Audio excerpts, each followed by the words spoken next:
Hello Balloon World, I'm Michael Floyd, your balloon twister, and this week I'm going to teach you how to make a really easy pink flamingo. This is a great design because it only uses 2 balloons and it's really easy to make. Let me show you how. For this design you'll need a yellow 160 and a pink 260. Let's start with the pink 260. Inflate it 2/3 of the way. So you should have about 3 or 4 inches at the end. Let some air out and tie. Give it a squeeze and a stretch so it's nice and soft and less likely to pop on you. We're going to start by making the curly part of the neck. So what I like to do is I'll wrap the balloon around, sort of like, a Cinnabon, and then I'll give it a nice squeeze. I push all the air out of it and then push all the air back into it, and that should give it a nice shape like that. Then I bend the balloon over and I pinch this part, getting all the air out of it, and then I let the air come back in, and that should bend it like that. That's a really cool way of shaping balloons, and I use it all the time. Next, right after that curve here, we're going to twist the seam. So this section here is going to be the neck and the head. Now we need a 1-inch bubble pinch twist. So we're going to make a 1-inch bubble, fold it over, pinch it, pull it, and twist it.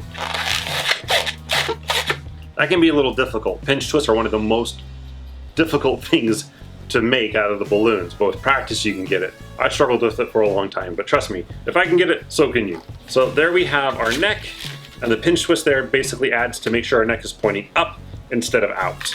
Now we're gonna make the body. For the body, we're gonna make a section, maybe 3 or 4 inches long, and we're gonna follow that up with another 1-inch bubble pinch twist. 1-inch bubble, fold it over, pinch it, pull it, twist it. And now we have the back end. This is where the butt, or where we're going to attach the legs, are going to be. Now we want to make another section that same size. So we're going to fold it over and we're going to measure it. We're going to pinch and twist it so that these 2 sections here are the same size. Once we have that, we're going to take the seam here and twist it into where this pinch twist is here on the front. And we want to do that one more time. So we're going to give the balloon a squeeze to make sure it's soft. And by this time you should almost be at a toe. There should just be a little bit left. So we're going to fold it over. We're going to twist it, making sure that these 2 are the same size. Take that seam here and twist it into that pinch twist right here on the end. And now we have the body. And we have this leftover piece of tail here. So instead of popping it off, we're going to make like the tail of the flamingo. So squeeze the air to the end and twist a small bubble, and then this bubble seam here we're going to twist back into this pinch twist here on the end. So fold it over and just sort of twist it in. Now we're going to adjust it. We want a flat section to be on the bottom because the legs are going to go right in between 2 of these sections.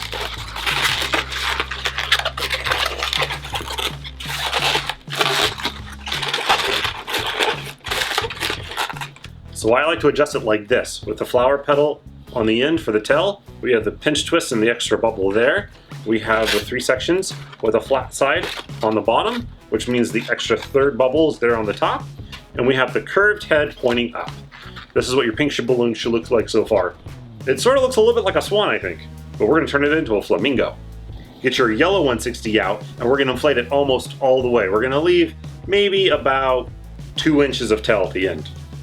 If this is too hard to blow up, like for me it is right now, I'm going to be using a pump. So you can see I've inflated it almost all the way. What I like to do is I'll give it a nice squeeze to get the air all the way in there, and then I'll let some air out to make it soft. And then I'm going to stretch it. One of the things I like to do to stretch it is I will put the balloon between my thumb and finger, and I'll gently squeeze it, and then I'll pull it with even pressure. Because if I use my fingertips, it makes a noise. But if I use like the side of my fingers, like if you're making an OK sign, just really small, you can stretch it without making much noise. Little tip for you. Now we're going to make the beak of our flamingo. We're going to twist 2 small bubbles, each maybe about 1 inch. We're going to take the knot here and twist it into the seam over here, like that. Now take the slack from the knot and wrap it through the seam there. And you can take this side of the balloon and do the same. Basically, we want 2 little pinch twists like that, because this is where we're going to attach the pink balloon. But we still have to make the rest of the beak. What I do is I make a section maybe 2-3 inches long, and then I'll take the balloon and I'll fold it over and push it forward like that to give it an arch. And then I'll twist the seam there. So you'll notice this one's a lot longer than this one is. That way when I twist this seam here into where this seam is, it will push it down and make it look like a beak. The rest of this I want to pop off, so you can use scissors, scissors. But if you can rip it, like duct tape, it should break off pretty easy. As long as you hold on to this, because you want to save the rest of this. And you'll notice I just have like a little bit of a tail there. So I'm going to tie a knot and give this a squeeze and a stretch. And I want to save this for my legs. But first I'm going to attach the beak onto the flamingo, which is pretty easy because the knot's right here, and I wrap that knot there into the seam where the pinch twists are on the beak. And then I adjust it.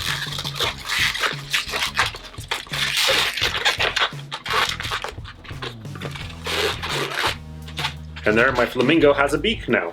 Only thing left are the legs. For the legs, we want to find the seam where it meets in the middle. So just fold it over, making sure the ends are the same point, and twist the seam there. And then this is what you want to twist into the back part right here. So I usually come over from the top and just pull it down, and then twist them around each other a couple times. Also, you'll notice that this bubble here on the bottom sometimes will push the legs one way or another.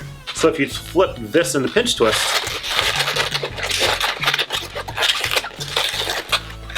it's a little easier to work with. You can even hide this bubble in the tail if you wanted to. See? How easy is that? Now we have our flamingo, but the legs are like sticking out like that. So you have 2 choices. You can try to twist them together at the bottom if you want them to be standing up like that. But if you want to do that sort of like flamingo style where the legs are like that, we can twist them together. Sometimes I add feet onto to the ends, and I'll show you how to do that next. So before you twist the legs together, and this part here for the feet is optional. You don't need feet on your flamingo because their feet are small anyways, but sometimes I like to do it because it's fun. You're going to twist a small bubble, fold it over, and then twist a small flower petal into the bubble. So you can see there's the flower petal and there's the small bubble, and that's just to give it a little flip. Do that on both legs. Small bubble, fold it over, twist the flower petal into the small bubble, just like that. So now we have feet, which are completely optional. You don't need feet. But what I like to do is I'll take the leg and I'll make sort of like that number 4, just like that.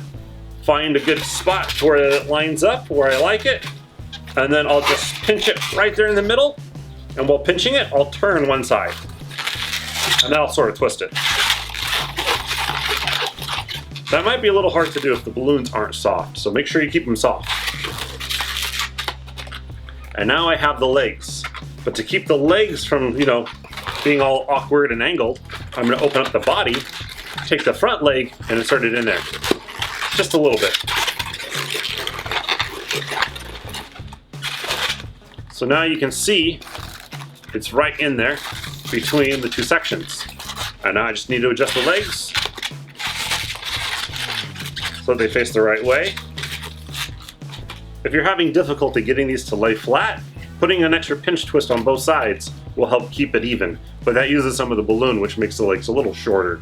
So I try to get away without doing that if I can. But there we go, one really easy and quick 2-balloon flamingo. Well, that's it for this video, guys. As always, if you enjoyed this, let me know by clicking that like button, or you can tell me in a comment below. Why do you like to make balloon animals? I like to make them because they put a smile on my face. Plus, the ladies seem to like them. And by ladies, I mean my wife. If you also like making balloon animals, make sure to subscribe to my channel and turn off notifications. That's that little bell icon next to the subscribe button. This way you'll get notified whenever I make a new balloon animal lesson, which is every Monday. So don't forget to subscribe and turn on notifications. I'm Michael Floyd, your balloon twister. Remember, you can make anything out of balloons, even a flamingo!